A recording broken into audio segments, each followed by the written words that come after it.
All right, let's dive right into a fundamental tension at the very heart of Jewish law. We're talking about the relationship, sometimes a complicated one, between the written words of the Torah and the oral traditions that grew up around it. Let's get into it. So here's the central question, really. The source material we're digging into today asks this exact thing. It puts forward a powerful argument that, in some cases, rabbinic tradition didn't just interpret the original written law, it fundamentally changed it, and maybe even canceled it out. The whole argument we're about to explore really boils down to this contrast. What the biblical verse literally says, in plain language, versus the ruling that was established by the sages and the oral law. This is probably the most famous example, and it cuts right to the chase. The written text sounds like it's demanding literal, physical justice, right?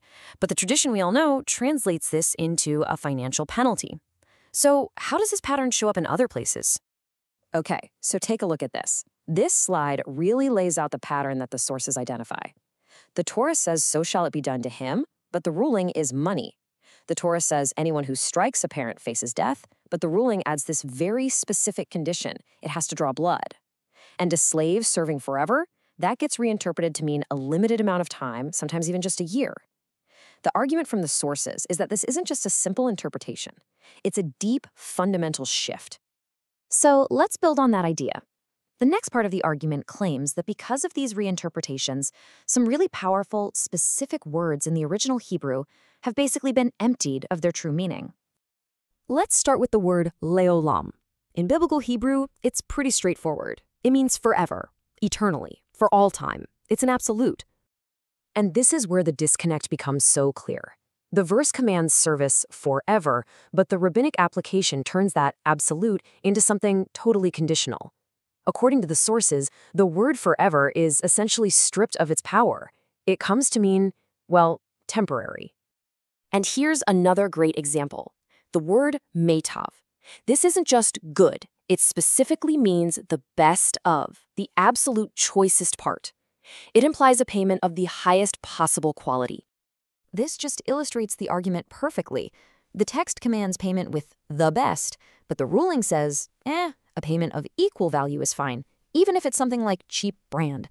The source argues that this specific instruction to use the best gets pushed aside. It's no longer the main rule, but more of a footnote for when you can't pay with money.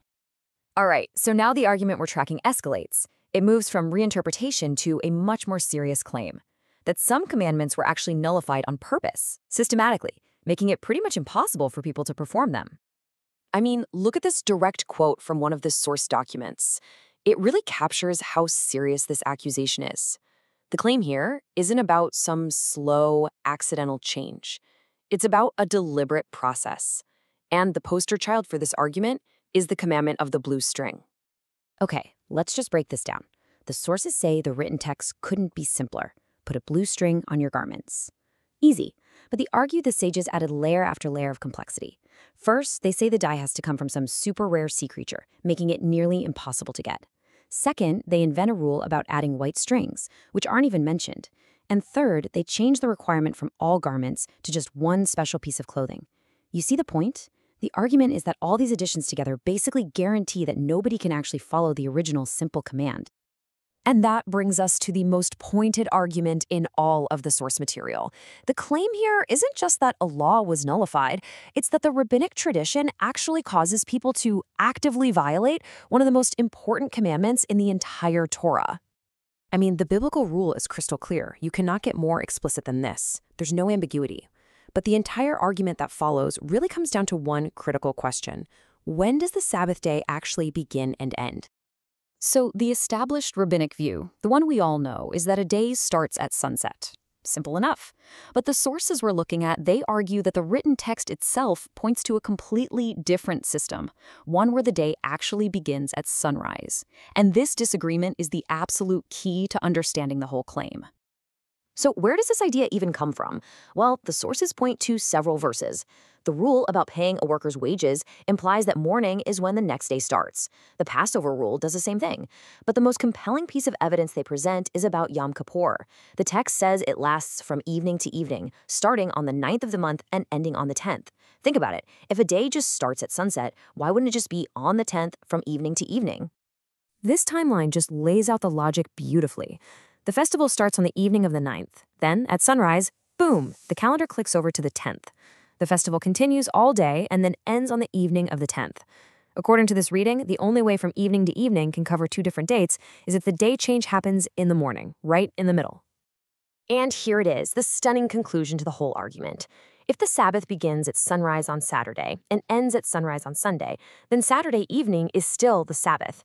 Therefore, the sources claim, the rabbinic tradition of lighting the Havdalah candle is, in fact, an act of lighting a fire on the Sabbath day, a direct violation of the written text.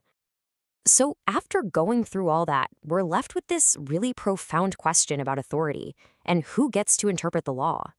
The perspective in these sources is, let's be honest, a direct challenge to the very foundations of the oral tradition. Let's just quickly recap the path we followed here. The argument started by showing how literal verses were turned into financial rulings. From there, it argued that keywords like forever were basically hollowed out. Then it made the claim that commandments, like the blue string, were intentionally nullified. And it all led to the most severe charge, that a rabbinic tradition actively makes people violate the written Torah. Ultimately, all the material we've just reviewed forces us to ask a universal question, one that applies to any system of belief, any legal code that changes over time. At what point does a living, evolving interpretation cross the line and become a replacement of the original text it was supposed to be based on? That's the challenging thought we'll leave you with.